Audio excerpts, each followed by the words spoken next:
আমি আগেই বলেছি যে গত বছরের 5ই আগস্ট হাসিনা যেই না পালিয়ে ভারতে গিয়েছেন, সেই হাসিনা ভারতে যাওয়ার সময় মোদির জন্য দুর্ভাগ্য নিয়ে গিয়েছেন। কারণ হাসিনা যাওয়ার পর থেকেই মোদি একের পর এক সমস্যা রয়েছেন।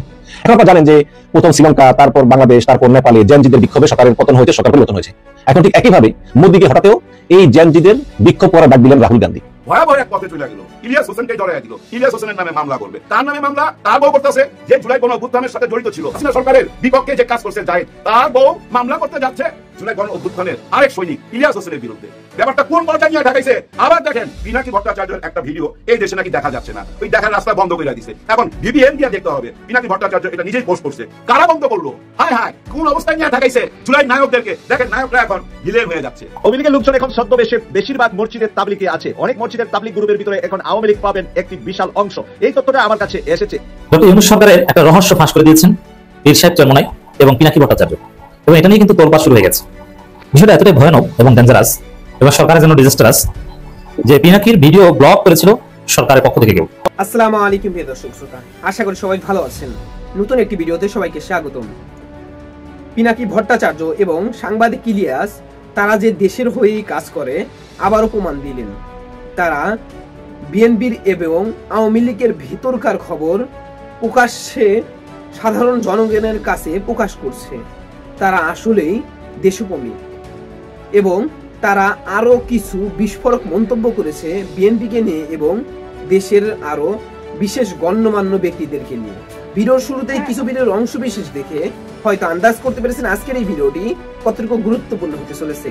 অতএব চলুন না টেনে একটি লাইক দিয়ে সম্পূর্ণ ভিডিওটি দেখে আসি।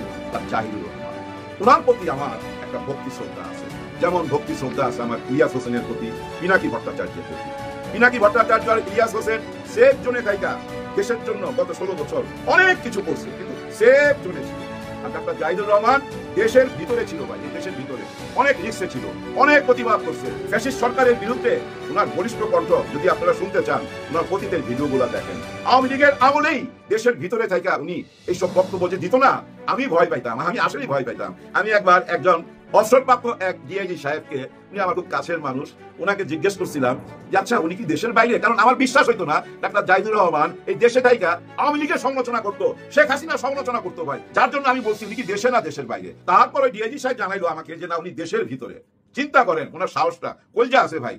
আর ওই কলিজাটা এখন জয়লা পুরা ছাই হয়ে যাইতেছে ওনার। হ্যাঁ, ওনার কলিজা জ্বলতেছে, শুধু তার জ্বলতেছে না, আনা নাসরিন ওনার কলিজাটা তো জয়লা পুরা ছাই হয়ে যাইতেছে। ভাই পরকীয়া প্রেমে যদি পড়ে কেউ, হ্যাঁ দেখেন যৌন জেলাস খুব খারাপ জিনিস তো ভাই। এই যে আনা নাসরিনের কাছে এটা একটা পুরো যৌন জেলাস না, যে তার হাজবেন্ড অন্য একজন নারীর সঙ্গে খোলামেলা বুঝেনি তো তখন কলিজার ভিতরে কেমন লাগবে একবার ভাবেন তো। আপনি নিজে চিন্তা করেন যে আমার প্রেমিকা একজনের সাথে এরকম, বা আমার স্ত্রী আরেকজনের সাথে এরকম, বা আপনি নারী হয়ে চিন্তা করেন যে আমার হাজবেন্ড আরেকজনের সাথে, ভিতরে লাগবে না ভাই? এই জন্য বলছি কলিজা পুরা ছাই হয়ে যেতেছে। দেখেন অনেকে এসে বলে যে এটা ওনাদের ব্যক্তিগত ব্যাপার, এটা নিয়ে কেন নাক ঘামান। আমি ভাই নিজেই বলি কারো ব্যক্তিগত ব্যাপারে নাক গলানো একদমই উচিত না।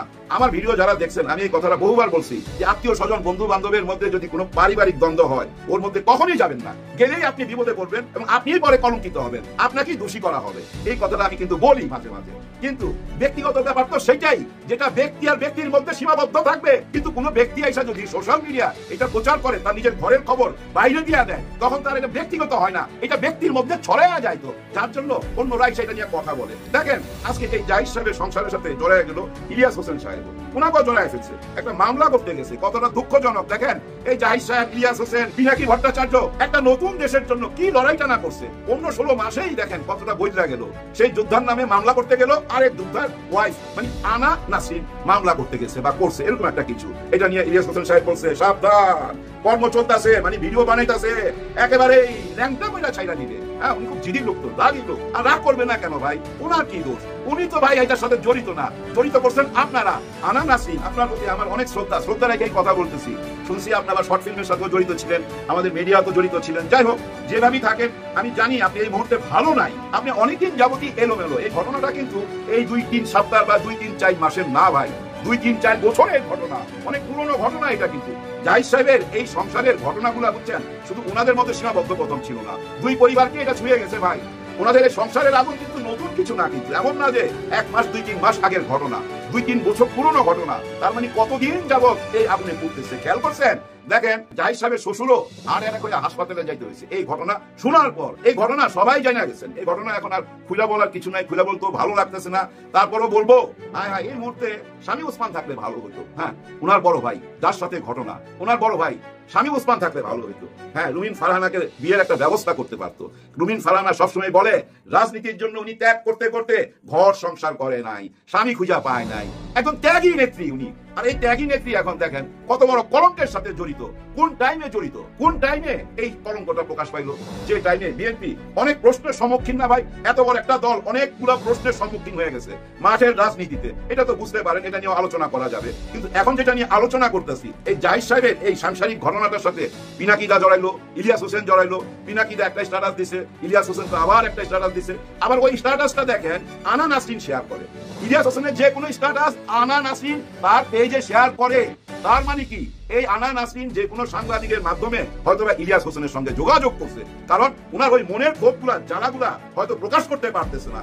উনার হাজবেন্ড উনাকে পাগল বানাইবার জন্য উনার বোনদেরকে, উনার ভাইদেরকে বলতেছে তার মানসিক চিকিৎসা করতে হবে, তার মানসিক প্রবলেম। সে আবুল তাবুল বকে, আবুল তাবুল বকে মানে ওই যে লিঙ্ক আছে যে একটা, ওই লিঙ্ক নিয়ে স্বামীকে যখনই প্রশ্ন করে তখনই স্বামী মাথা গরম হয়ে যাচ্ছে, উত্তর দিব কি?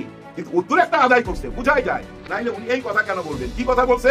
যে আমার স্বামীকে ব্ল্যাকমেইল কইরা কেউ একজন তার বয়ান প্রকাশ করতেছে তার মাধ্যমে, মানে তাকে শিখাইয়া দেয় এইটা এটা বলতে হবে। এই ধরেন আমি বিএনপিকে ভালোবাসি, এটা বলতে হবে। আমি জামাত ইসলামকে ঘৃণা করি, এটা বলতে হবে। আমি ইসলাম মানি না, এটা বলতে হবে। আমার স্বামীকে দিয়ে এগুলো বলাইবার চেষ্টা করা হচ্ছে। মানে উনি এরকম কিছু তো বুঝাইছে, তাই না? আর জাহিদ ইসলাম ওনার বউরে কি বুঝাইছে? যে আমার ইয়াংকালের অনেক আগের বান্ধবীর সাথে একটু টেম্পো চালাইছিলাম, ওই টেম্পোর ভিডিওটা আছে একজন নেত্রীর কাছে বা কারো কাছে, এরকম বুঝাইছে। আমাকে সে ব্ল্যাকমেইল করতেছে। তাহলে এখন আনা নাসরিনের কি করা উচিত ছিল? সরাসরি চলে যাওয়া উচিত ছিল থানায়। থানায় যাওয়া উচিত ছিল না ভাই? আইনের আশ্রয় নেওয়া উচিত ছিল না? যে আমার হাজবেন্ডের যদি কিছু থাকে সেটা আমি মেনে নেব, ওই কষ্ট আমার, ওনার এটা অতীতের ব্যাপার, ওনাকে ব্ল্যাকমেইল করা হচ্ছে, আইনের আশ্রয় নেওয়া উচিত ছিল। কিন্তু আইনের আশ্রয় উনি নেয় নাই। কিন্তু উনি ওই পথে যান নাই। উনি কোন পথে গেলেন? ভয়াবহ এক পথে চলে গেল। ইলিয়াস হোসেনকে জড়াই আসলো, ইলিয়াস হোসেনের নামে মামলা করবে। তার নামে মামলা, তার বউ করতেছে যে জুলাই গণঅভ্যুত্থানের সাথে জড়িত ছিল, হাসিনা সরকারের বিপক্ষে যে কাজ করছে যায়, তার বউ মামলা করতে যাচ্ছে জুলাই গণঅভ্যুত্থানের আরেক সৈনিক ইলিয়াস হোসেনের বিরুদ্ধে। ব্যাপারটা কোন পর্যায়ে নিয়ে ঢাকাইছে? আবার দেখেন পিনাকি ভট্টাচার্যের একটা ভিডিও এই দেশে নাকি দেখা যাচ্ছে না, ওই দেখার রাস্তা বন্ধ করে দিচ্ছে। এখন ভিপিএন দিয়ে দেখতে হবে। পিনাকি ভট্টাচার্য এটা নিজেই পোস্ট করছে, কারা বন্ধ করলো? হায় হায়, কোন অবস্থায় নিয়ে ঢাকাইছে জুলাই নায়কদেরকে? দেখেন নায়করা এখন ভিলেন হয়ে যাচ্ছে, সময় বদলায়, আমরাও বদলায় যাই। একদিন আমিও ভিলেন হয়ে যেতে চাই। হ্যাঁ, আমিও ভিলেনের পথে যাব ভাই। বাংলাদেশের মানুষ চোদু না, কে কোথা থেকে কি খেলতেছেন এটা আমরা খুব ভালো বুঝি। চোদু মনে করার কোনো কারণ নাই ভাই, কোনো কারণ নাই। যাই হোক, এবার অন্য কথায় এসে ভিডিওটা শেষ করে দেই। আমাদের doctor Yunus sir PR system চালু করে দিছে। হ্যাঁ, অলরেডি কিন্তু চালু। দেখেন বিএনপি থেকে 2 জন, জামাত থেকে 1 জন, এনসিপি থেকে 1 জন, বড় দল থেকে 2 জন। এটাই তো পিআর সিস্টেম। বিদেশ চলে গেছে। কোথায় নিয়ে গেছে? জাতিসংঘের একটা সমাবেশে। কেন নিয়ে গেছে? এইটা নিয়ে এখানকার বুদ্ধিজীবীরা মাঠে নাইমা পড়ছে যে ওই যে ওইখানে যায় হাত মিলাবে, ওরা হুডুর হুডুর করবে, নিচে নিচে টেম্পো চালাবে, ওরা ষড়যন্ত্র করতেছে, যার জন্য 3 দলকে নিয়ে পড়ছে বিদেশের মাটিতে। না ভাই, এগুলো হলো চোদু কথাবার্তা। দেখেন আপনার আমার চেয়ে বড় টেনশন কার জানেন? শেখ হাসিনাকে নিয়ে, আওয়ামী লীগকে নিয়ে ডক্টর ইউনূস স্যারের। এটা মাথায় রাখেন। 1000 না, 2000 না, কয়েক হাজার, অনেক অনেক। সারা দেশে গ্রামীণ ব্যাংকের সাইনবোর্ড আছে। উনার ব্যবসা বাণিজ্য সব এই দেশে, বিদেশে আছে কিনা জানি না। উনার তো টেনশন সবচেয়ে আগে। কেন আগে? শেখ হাসিনা তো সরাসরি বলে এই যে মেটুকুলার ডিজাইনে যে আমাকে সরানো হইলো, এর হিরো হচ্ছে ডক্টর মোহাম্মদ ইউনূস স্যার। তাদের টেনশনটা কার? টেনশনটা কার? রাজাকার রাজাকার বইলা যেসব রাজনীতি শুরু করছিলেন, কোথায় নিয়ে ঠেকায় আপনি যদি দেখবেন, কোথায় যায় পড়েন। হুঁশিয়ার, সবাই হুঁশিয়ার। ডক্টর ইউনূস সরকারের একটা রহস্য ফাঁস করে দিয়েছেন পীর সাহেব চরমোনাই এবং পিনাকি ভট্টাচার্য, এবং এটা নিয়ে কিন্তু তোলপাড় শুরু হয়ে গেছে। বিষয়টা এতটাই ভয়ানক এবং ডেঞ্জারাস এবং সরকারের জন্য ডিজাস্টারাস যে পিনাকির ভিডিও ব্লক করেছিল সরকারের পক্ষ থেকে কেউ, যদিও that was for the timing. সাহস পায়নি দীর্ঘ সময় ব্লক রাখতে, কিন্তু ব্লক করেছিল। মানে কি, তাদের মাথা খারাপ হয়ে গেছে। আরে পিনাকি কি ফাঁস করে দিল, থাকবে না তো কিছু, এই সরকারের ভিত্তি তো নাড়িয়ে দিল। পিনাকি যা বলেছেন, যা ফাঁস করেছেন, এবং পরবর্তীতে আমরা দেখলাম যে পীর সাহেব চরমোনাই একই কথা বলেছেন। তাতে তো এই সরকার থাকার অধিকার নাই। মানুষ একটু নাড়া দিলে তো এই সরকার দৌড়ে পালাবে। মৌলিকভাবে বক্তব্যটা হচ্ছে এই সরকার ভারতের ফাঁদে পড়েছে বা ভারতের কথা চলছে। আরে ভাই, হাসিনা ভারতের কথা চলার কারণে তো বাংলাদেশের মানুষ তাকে পিটিয়ে বাংলাদেশ ছাড়া করেছে। আওয়ামী লীগের এই করুণ পরিণতির মূল কারণেই তো ভারতের কথায় চলা, ভারতকে বস মানা। এবং আমরা যে দ্বিতীয় স্বাধীনতা বলি, দ্বিতীয় স্বাধীনতা ফ্রম হোম, ফ্রম ভারত। আর সেই ভারতের কথায় যদি ইউনূস সরকার চলে, ইউনূস সরকারকে তো পিটিয়ে নামিয়ে দেওয়া দরকার। আমরা এই ইউনূস সরকারের দীর্ঘদিন দেখেছিলাম ভারতের আধিপত্যবাদের বিরুদ্ধে সোচ্চার, কোনো ছাড় নেই। ইউনূস আঙ্গুল বাঁকা করে কথা বলতেন মোদির বিরুদ্ধে, ভারতের বিরুদ্ধে, কোনো ছাড় দিতেন না। কিন্তু এখন আমরা কি দেখছি? হাসতে হাসতে ইলিশ দেয়। রহস্যটা কি? বাংলাদেশের মানুষ ইলিশ খেতে পারে না, তাদেরকে ইলিশ দিতে হবে। প্রেমটা কোন জায়গায়? আমাদের পররাষ্ট্র উপদেষ্টা তৌহিদ হোসেন, তিনি নিজেই একজন ভারতপন্থী লোক। তিনি পুরো ইউনূস সরকারকে ভারতের ফাঁদে ফেলেছেন বা ভারতের সাথে একটা গোপন সম্পর্ক করেছেন। উপরে উপরে সম্পর্ক খারাপ, কিন্তু ভিতরে ভিতরে সম্পর্ক ভালো। নইলে ইলিশ দেওয়াটা হয় কোন জায়গায়? যেমন নিজে না খেতে পেরে দেখেন, প্রথমে এই জিনিসটা বুঝুন যে ফরেন পলিসি মানে রিয়ালিজম। এর মানে foreign policy is operated through national interest. মূল ডিটারমিনেন্ট হচ্ছে ন্যাশনাল ইন্টারেস্ট, জাতীয় স্বার্থ। এখানে প্রেম প্রীতি ভালোবাসার কোনো আলাপ নাই, স্বার্থের আলাপ। যেখানে লাভ সেখানে আছে। ইসরায়েলের সাথে সম্পর্কে লাভ থাকলে ওইখানে ওই সম্পর্ক করে মানুষ, এটাই বাস্তবতা। ফরেন পলিসি এতটা নিষ্ঠুর। আমেরিকা সারা পৃথিবীতে যে মানবাধিকার লঙ্ঘন করেছে, যে মানুষ হত্যা করেছে, সেটা কি ইসরায়েলের চেয়ে কম না বেশি? বেশি। সে আমেরিকার পিছনে সবাই ছুটে কি জন্য? বাংলাদেশ ছুটে, জামাত ইসলামী ছুটে কি জন্য? চীনের ইতিহাস যদি দেখেন, চীনকে আকাম কম করেছে। জাপানের ইতিহাস দেখেন, জাপানের মতো নৃশংস কোনো দেশ ছিল না, এটা অনেকে জানেন আপনারা। জাপানিজরা চাইনিজদেরকে কিভাবে হত্যা করেছে, কত লক্ষ চাইনিজদেরকে জবাই করে হত্যা করেছে, জানেন ইতিহাস কতটা নৃশংস ছিল?